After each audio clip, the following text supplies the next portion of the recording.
c'est de l'auto-sabotage. Nous souffrons d'une maladie qui s'appelle l'auto-sabotage. Nous, les Algériens, on s'auto-sabote et nos dirigeants sabotent eux-mêmes le développement du pays. Le projet du méga-port de Cherchad El Hamdaniya en est l'illustration parfaite. Cette folie, cette bêtise que Tebboune est en train de commettre, en voulant abandonner le projet de la construction du méga-port de Cherchad pour se concentrer uniquement sur un partenariat avec les Français de Siama CG1 pour développer et améliorer les ports existants. Nous avons besoin d'un nouveau méga-port, comme les Marocains l'ont fait à Tangimed. Nous avons besoin d'un port. L'Algérie, donc, elle a négocié avec la Chine la construction d'un méga-port qui s'appelle le port de Hamdaniya à Cherchad. Les Chinois, ils ont dit, écoutez, il n'y a pas de problème. On peut le financer, ce projet. On le finance, mais à condition qu'on l'exploite tout seul. On ne veut pas de partenaires algériens. Les propositions n'ont pas plu à Tebboune, Kaloulou, certains conseillers, certains ministres. C'est pas intéressant. Il y aura un problème de souveraineté nationale. On va devenir des employés de la Chine sur notre propre pays. Les martyrs, on mélange entre l'économie et la guerre d'indépendance. Vous savez, les dirigeants algériens ne maîtrisent rien à l'économie. Est-ce qu'il va servir l'économie nationale? Mais vous vous foutez de nos gueules. Mais arrêtez, regardez le gouvernement, comment les Chinois voulez-vous qu'ils ne deviennent pas fous? On a appris par la suite, en mars 2025, que l'Algérie, Tebboune a décidé de l'abandonner totalement. En Algérie, souvent, les dirigeants algériens, pour expliquer les problèmes du pays, pour expliquer le sous-développement dans plusieurs secteurs du pays, pour expliquer les carences de la gouvernance ou pour expliquer les retards du pays dans certains secteurs clés, ils parlent toujours, ils évoquent toujours le sabotage ou le complot ourdi par des puissances étrangères ou par des mains étrangères alliées à des lobbies internes mafieux qui ne voudraient pas du bien pour l'Algérie. Et pourtant, on a beaucoup parlé de la corruption en Algérie pour expliquer son sous-développement et son échec à devenir un pays, une puissance émergente. On a beaucoup parlé, on a accusé l'ancien régime de Bouteflika, la clique, la mafia, la Aïssabat de Bouteflika pour expliquer l'échec du développement du pays et son échec à devenir surtout une puissance émergente, alors que l'Algérie elle a tous les atouts et tous les moyens pour être une véritable puissance émergente et un pays important dans le bassin méditerranéen, notre continent africain. On a expliqué les retards, les problèmes par la colonisation, par la guerre civile. On a toujours des excuses, on a toujours des prétextes. Mais en réalité, on oublie de reconnaître, on ne veut pas en oublier, on ne veut pas reconnaître une vérité, que si le pays ne se développe pas, c'est parce qu'il est saboté. Et le sabotage ne vient pas de l'étranger, il vient du pays. C'est de l'auto-sabotage. Nous souffrons d'une maladie qui s'appelle l'auto-sabotage. Nous, les Algériens, on s'auto-sabote et nos dirigeants sabotent eux-mêmes le développement du pays. Le projet du méga-port de Cherchad El Hamdaniya en est l'illustration parfaite. On en a parlé tout à l'heure, on a été surpris, beaucoup d'entre vous ont commencé à voir l'émission que nous avons diffusée tout à l'heure concernant cette folie, cette bêtise que Tebboune est en train de commettre, en voulant abandonner le projet de la construction du méga-port de Cherchad El Hamdaniya à Cherchad pour se concentrer uniquement sur un partenariat avec les Français de Siama CG1 pour développer et améliorer les ports existants. Or, on sait tous, et l'Algérie le sait depuis de très nombreuses années, nous avons besoin d'un nouveau port.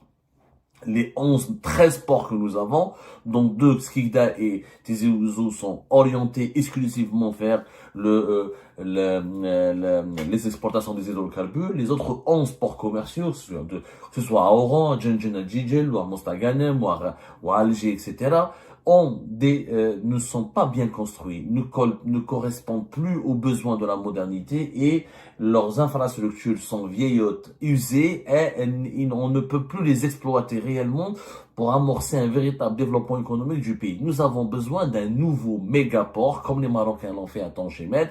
Nous avons besoin d'un port extrêmement ouvert sur le reste du monde, bien équipé, doté de toutes les infrastructures modernes, pensé dans un cadre, dans l'écosystème industriel et économique qui permettra à l'Algérie d'être un carrefour commercial au cœur de la Méditerranée et d'attirer des investisseurs étrangers pour booster ses exportations hors hydrocarbures et diversifier ses sources de devises. L'Algérie de Bouteflika a pris conscience de ce défi et en 2012, elle a décidé de faire ce qu'on appelle un grand port aux eaux profondes. Un port aux eaux profondes, c'est-à-dire un port capable d'accueillir les plus grands navires du monde pour pouvoir les attirer, pour organiser leur accostage et le transportement, le traitement de leurs marchandises. L'Algérie, donc, elle a négocié avec la Chine la construction d'un mégaport qui s'appelle le port de Hamdaniya à Cherchad. On a choisi Shelchel entre Tnis et Tipaza, au centre du pays, cœur de la Méditerranée. Il y a l'autoroute Est-Ouest qui n'est pas loin. Il y a le réseau ferroviaire. Il y a des infrastructures, il y a des atouts. La région de Shelchel et de Tipaza et de Hamdaniya, elle est extrêmement stratégique. Stratégique. On a pensé donc à créer ce port avec les Chinois. On a voulu donc l'Algérie a pris le soin ensuite de penser à comment de faire une pénétrante de l'autoroute Est-Ouest de 37 km et de relier ce nouveau port à travers un rail de 48 km au centre du pays. Shelchel Tipaza est la zone industrielle de Blida, la capitale Alger, après Abou Merdes c'est la Kabylie, Shelchel c'est pas loin aussi de Chlef, Mostagan et Melorani, c'est l'emplacement stratégique. Des études ont été faites, le site il est extrêmement important, les Chinois ont manifesté leur intérêt. Une banque chinoise, Exim Bank of China, s'est dit prête à accompagner le projet, et deux entreprises chinoises, deux géants chinois, ont voulu réaliser ce projet. Et en 2015, on a signé un accord avec la Chine pour permettre à les deux sociétés chinoises, la CSCEC et la CHEC, deux grandes compagnies à la fois étatiques. Je crois que la CHEC et des capitaux privés dedans, mais en tout cas, deux grandes compagnies chinoises qui ont déjà mené des projets en Algérie et qui savent ce que c'est que qui connaissent très bien et qui savent très bien, qui connaissent très bien le marché algérien, etc., ont été donc sélectionnés pour réaliser ce projet. À l'époque, il devait être lancé en 2015 et le projet devait être opérationnel en 2019. Il y a eu quelques erreurs ou des études de réalisation de ce projet ont été contestées puisque on a parlé d'un méga projet de plus de 4,4 milliards et demi de dollars. À l'époque, déjà, 3 milliards et demi de dollars, c'était jugé trop par la présidence algérienne. Ils ont voulu baisser la facture. La présidence algérienne a estimé que c'était très très cher et ça serait bien de baisser la facture, de revoir les études. Est-ce qu'il pourrait pas nous coûter moins de 3 milliards de dollars ce mégaport? En attendant de revoir les études, etc., malheureusement, la crise politique de 2019 a éclaté et les partenaires, le nouveau régime algérien de Tebboune a gelé ce projet. Pourquoi? Parce que parmi les conditions qui ont été fixées à l'époque de l'Algérie de Bouteflika aux Chinois pour réaliser ce projet, c'était d'impliquer des sociétés algériennes dans la réalisation et la gestion de ce port. Donc le groupe ETRH Bébé Ali Haddad et le groupe Koninef des frères Koninef ont été impliqués dans la réalisation de ce port pour permettre le transfert de savoir-faire et le transfert de technologie et pour qu'il y ait des emplois réellement créés par les Algériennes pour les Algériennes et les Algériens pour que on fasse pas comme les autres projets de logement, d'infrastructure où ce sont les entreprises chinoises qui ramènent des employés de Chine, tout sera construit par des étrangers. Ça a été une belle idée. Mais comme il s'agit de Haddad et de Koninef, et comme les Koninef et les Haddad sont les symboles de la corruption, les gens les ont détestés parce qu'ils se sont enrichis, parce qu'ils sont les amis de Saïd Bouteflika, parce qu'ils collaient à l'ancien régime, on a arrêté ce projet après la crise politique de 2019. Tebboune, février 2020, il demande une étude, un bilan de relancer ce projet, de reprendre contact avec les Chinois. Les Chinois, il y a eu une crise politique en 2019, ils se sont retirés, ils se sont contentés d'observer. Les Chinois, c'est simple. Ils se sont dit, qui les Algériens feront on verra qui sera le nouveau président, qui sera le nouveau maître du pouvoir, qui seront les nouveaux décideurs du pays. Après, on va les négocier avec eux. Les Chinois, c'est comme ça. Ils font pas d'ingérence. Ils essayent de comprendre, mais ce sont pas comme les Français, les Américains, les Occidentaux. Ils vont pas entrer dans la cuisine politique du pays pour parrainer tel ou tel dirigeant, pour aider tel ou tel dirigeant à prendre le pouvoir ou à faire des coups d'État, etc. Les Chinois, ils se disent, réglez vos problèmes entre vous, ensuite venez nous voir. 2020, les négociations reprennent, et ben là, entre 2020 et 2021, comme je l'ai expliqué dans la précédente émission, il n'y a pas eu d'accord. Au départ, il y a eu une frilosité, voire une très grande peur de la part de Tebboune et de ses ministres, parce que les Chinois ont fait deux propositions aux Algériens. Ils ont dit, écoutez, ça vous semble cher ce mégaport qui a 4 milliards et demi de dollars? Vous avez refait les études pour baisser la facture, c'est pas possible. Il faut tout construire parce qu'il faut des trains, une route, des zones. C'est un projet extrêmement stratégique. Il faut savoir, il faut rappeler que il y a des zones économiques qui étaient prévues, il y a une zone industrielle qui était prévue. C'est le descriptif du projet et c'est quand même 23 quais répartis en différentes sections. C'est une capacité de traitement estimée à 6,5 millions de conteneurs, c'est-à-dire 25,7 millions de marchandises. C'est quand même un projet stratégique, elle est vraiment stratégique, avec 3100 hectares, dans 1200 hectares pour le port et 1900 hectares pour une zone industrielle, logistique. Donc, créer une zone industrielle, des nouveaux trains, une nouvelle route, des hangars, fonder un port, ça coûte cher. Les Chinois, ils ont dit, écoutez, il n'y a pas de problème, on peut le financer ce projet. On le finance, mais à condition qu'on l'exploite tout seul. On ne veut pas de partenaires algériens. On n'a pas envie que vous nous... D'abord, les Chinois n'ont pas voulu dire. Les Algériens sont mauvais gestionnaires. Ils ont même pas su comment gérer leur propre port qui date depuis, dont certains datent depuis bien avant l'indépendance du pays. Donc les Chinois ont voulu une liberté totale dans la gestion de ce port, pour pouvoir le rentabiliser justement et récupérer leur argent. Sinon, ils ont proposé de faire une cogestion, mais à condition que si le port n'a pas été rentabilisé, si le port n'est pas rentabilisé et l'argent que les Chinois vont avancer à l'Algérie ne sera pas remboursé, eh ben la Chine prendra un droit de jouissance et elle reprendra la gestion elle-même et elle exploitera tout ce port toute seule. Les deux propositions n'ont pas pu être bonnes. Kaloulou, certains conseillers, certains ministres, ils ont dit non, c'est pas intéressant. Il y aura un problème de souveraineté nationale. Il y aura un problème on va dépendre de la Chine et les Chinois on va travailler pour les Chinois sur notre propre territoire. Ah ben, comme le discours des dirigeants algériens, la souveraineté, la souveraineté. On va devenir des employés de la Chine sur notre propre pays. La Chine n'a pas à disposer de ce port comme elle le veut. C'est notre pays, c'est notre territoire. Où les martyrs, on mélange entre l'économie et la guerre d'indépendance. Vous savez, les dirigeants algériens ne maîtrisent rien à l'économie. Ils ont dit non, on veut pas d'une domination totale, on veut que ce soit co-géré par l'Algérie et la Chine. Ok, quelle est la proposition? Eh ben, à la fin, ils ont trouvé une solution. Il y aura pas de groupe privé. La réalisation de ce projet, c'était en 2023. À partir de 2023, une solution en 2022-2023, surtout 2023, on va dire, une solution a été dégagée. Il y a un groupe chinois qui s'appelle la State Construction Engineering, la CSCEC, qui va réaliser ce projet à 65%. Et des entreprises publiques algériennes ont été impliquées dans ce projet, 20% pour la Consider, 10% pour Meditram et la Société nationale de travaux publics à 5%. Pour le financement, l'Algérie, elle a dit, ok, pour les Chinois, vous apportez une partie du financement, mais nous, on va financer avec le Fonds national d'investissement. Comme ça, l'Algérie veut éviter une dépendance totale vis-à-vis de la Chine et elle voulait donc co-gérer, co-réaliser ce projet avec la Chine. Et les Chinois disent, ok, bon coup, testons ce partenariat, on verra. Donc, l'idée était de construire d'abord trois terminaux qui étaient destinés aux frais conteneurisés. Ensuite, une superficie de 29 hectares pour un nouveau port, pour les 3 nouveaux terminaux, 10 postes d'amarrage, un quai itinéraire de 3000 mètres. Ils ont revu tout le projet, ils ont revu les ambitions du projet, ils ont baissé, si vous voulez, la superficie totale de ce port, ils ont revu les caractéristiques techniques de ces nouvelles infrastructures. On parlait donc, dans la nouvelle version de 2023, il y avait une zone logistique de 2055 hectares et 3 zones industrielles d'une superficie de 2000 hectares. Qui devait être situé entre 10 et 30 km autour du port de Hamdaniya. Donc, l'enveloppe totale était toujours de 4,7 milliards de dollars et la gestion de ce projet a été confiée à une institution qui existait depuis bien avant 2019 qui s'appelait l'Agence nationale de réalisation du port du centre de Chefchaouen.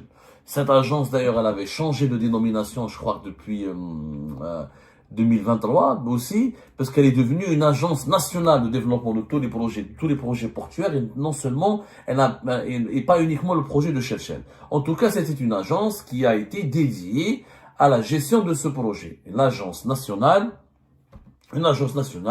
de le port de Chefchaouen. Bon, elle s'appelle l'ANRPPC, voilà, l'Agence nationale de réalisation du port centre de Chefchaouen. Donc, on a lancé ce nouveau partenariat. C'était en 2023. Une année plus tard, mai 2024 plus exactement, Djali Aoun, celui qui était ministre de l'Industrie, il annonce le gel de ce projet. En 2023, on renégocie avec les Chinois et on implique les sociétés étatiques et publiques et on revoit le projet et en mai 2024, on l'arrête. On l'arrête Monsieur Ali Aoun, alors que le projet devait être opérationnel du projet, parce que Alors, regardez les retards et le manque de sérieux. 2012, l'idée a émergé. 2015, on signe une première convention, un premier accord avec la Chine. Les travaux devaient commencer, le port devait être réceptionné en mars 2019. Tout a été gelé, il y a eu du retard, ensuite crise politique de 2019, le projet a été relancé, les négociations pour la relance du projet 2020-2021, 2022, les premières prémices en accord, 2023, nouvel accord, et le projet devait être réalisé et en partie opérationnel à partir de 2026. Et mai 2024, il dit Ali Aoun, monsieur Ali Aoun, il dit que ce projet n'est plus intéressant. Il n'y croit pas. Le ministre lui-même, il a dit, je n'y crois plus. Voilà, il n'y croit pas, je n'y crois pas, ce projet a un problème, il y croit. Qu'est-ce qu'il a dit à Léon? Il a dit que ce projet il est mal parti dès le départ, on l'a confié aux Chinois et on leur a imposé un opérateur qui n'a rien à voir avec les travaux portuaires, et vous savez qui c'est, il faisait référence à l'ETRH Medali Haddad. Ensuite, il a dit, moi personnellement je n'y crois plus, ça doit être un port en eau profonde, donc il y a des travaux de dévasement qui doivent être faits, mais jusqu'à maintenant les travaux sont à l'arrêt. Pourquoi ils sont à l'arrêt, il ne sait pas. C'est lui le ministre, il ne le dit pas. Est-ce qu'on retiendra encore de ce port est-ce qu'on retiendra encore ce port ou pas? Quelle est l'utilité de ce port? Est-ce qu'il va vraiment servir l'économie nationale? Toutes ces questions, il faut qu'on se les pose. Parce que ce sont des décisions qui ont été prises à un moment où il y avait une non-gestion du pays.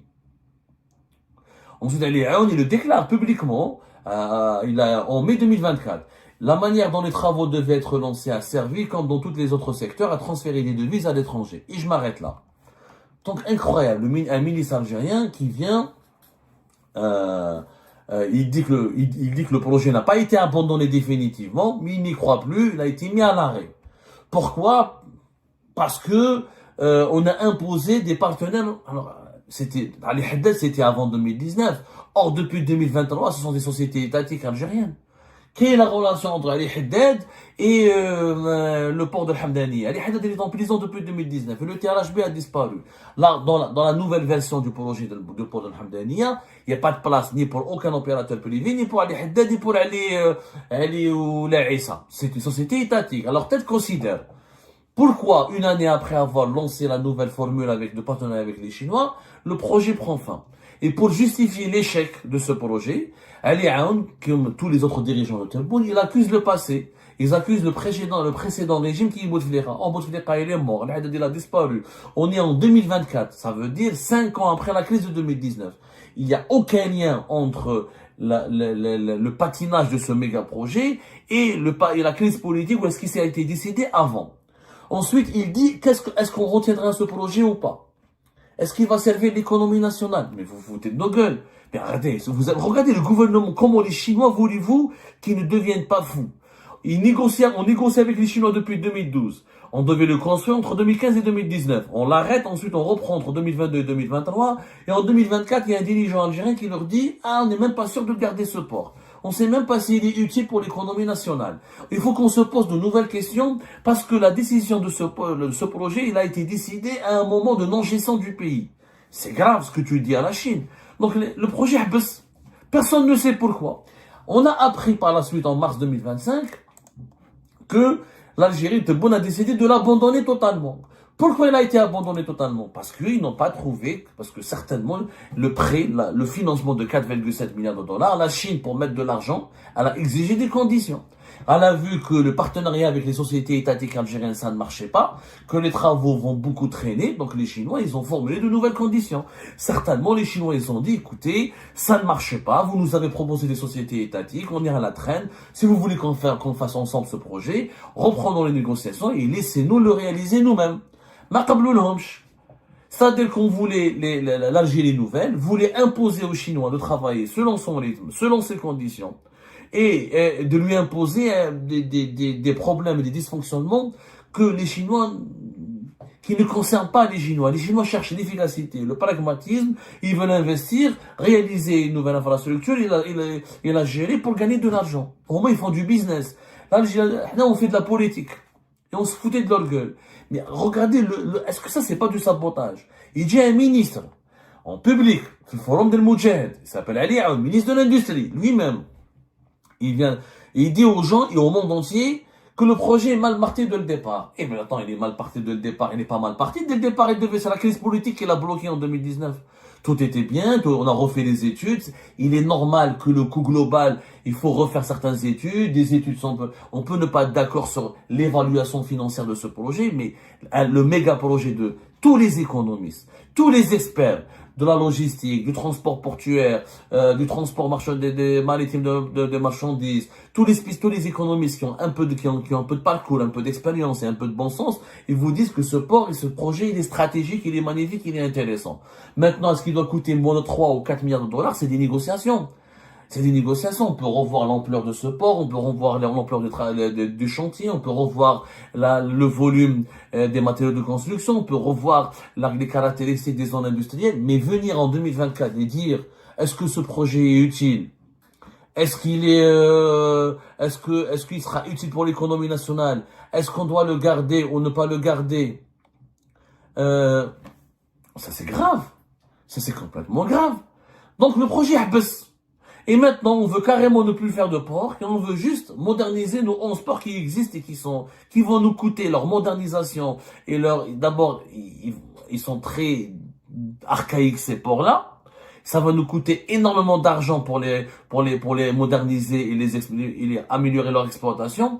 Alors qu'on a l'opportunité de faire un nouveau port avec une grande puissance qui s'appelle la Chine et qui pourrait nous ramener énormément de perspectives de croissance. On ne veut pas le faire parce que les Chinois n'acceptent pas notre manque de sérieux, notre manque de rigueur, n'acceptent pas qu'on leur impose nos conditions. Ils ont raison. Les Chinois, j'ai une badrahmo, je viens avec mon argent, j'ai envie de réaliser un port chez toi. Mais à condition que tu acceptes, mais c'est à toi d'accepter les conditions des Chinois. Ils proposent de financer ce projet. Dans ce cas-là, finance-le tout seul, dis-le wahdak, prends les sociétés étatiques, ils réalisent-le. Sauf que l'Algérie, quand elle a repris ce projet, quand elle a voulu imposer ses conditions, on a perdu du temps de février 2020 jusqu'à mai 2024, 4 ans, rien n'a été fait. Que des remises en cause, que des critiques, que des doutes, que des retards. Mais comment voulez-vous qu'on attire des investisseurs étrangers et des bailleurs de fonds internationaux aussi sérieux, aussi précieux que les Chinois dans ces conditions-là? C'est pas possible. Ce n'est pas possible. C'est vraiment, et pour justifier l'échec, ah, c'est pas Tebboune, c'est pas le régime Tebboune qui est coupable, c'est le régime de Bouteflika. Mais comment le régime de Bouteflika qui a disparu en 2019 peut être coupable d'un échec qui s'est produit en 2024? Vous avez tout relancé. Vous avez tout relancé en 2023, Yanes. Donc pourquoi ce projet n'a pas été mené entre 2023 et 2025 ou 2025? Parce que, encore une fois, il y a eu de l'auto-sabotage. Il y a eu de l'auto-sabotage. Il y a eu une volonté d'imposer leur dictat. Les Chinois ont trouvé, ils ont raison, que ce partenariat avec les sociétés publiques algériennes ne pouvait pas fonctionner. Ce projet devait être réalisé d'abord par la Chine, essentiellement par la Chine. Sa gestion, elle devait être co-algéro-chinoise. On aurait dû laisser les Chinois le construire avec leur argent. Ensuite, on aurait imposé un cadre légal pour qu'on soit associé dans sa gestion et le pays aurait été gagnant parce que ce projet est rentable. La Méditerranée, c'est l'une des zones de commerce international les plus dynamiques du monde. On aurait pu le rentabiliser au bout de 5-10 ans ce projet. Il n'y a pas de problème. Nous avons nous-mêmes besoin d'un port. Il devait créer plus de 10 000 emplois directs et indirects. On aurait pu vraiment dynamiser notre économie. Eh bien, ce projet ne va pas se faire. Maintenant, on veut traiter avec les Français juste pour moderniser les ports qui existent. Regardez comment on avait, à l'époque de Bouteflika, on avait des ambitions extrêmement nobles. Et aujourd'hui, nous sommes réduits à vouloir juste négocier avec des Français pour entretenir des ports vieillots et inefficaces et archaïques.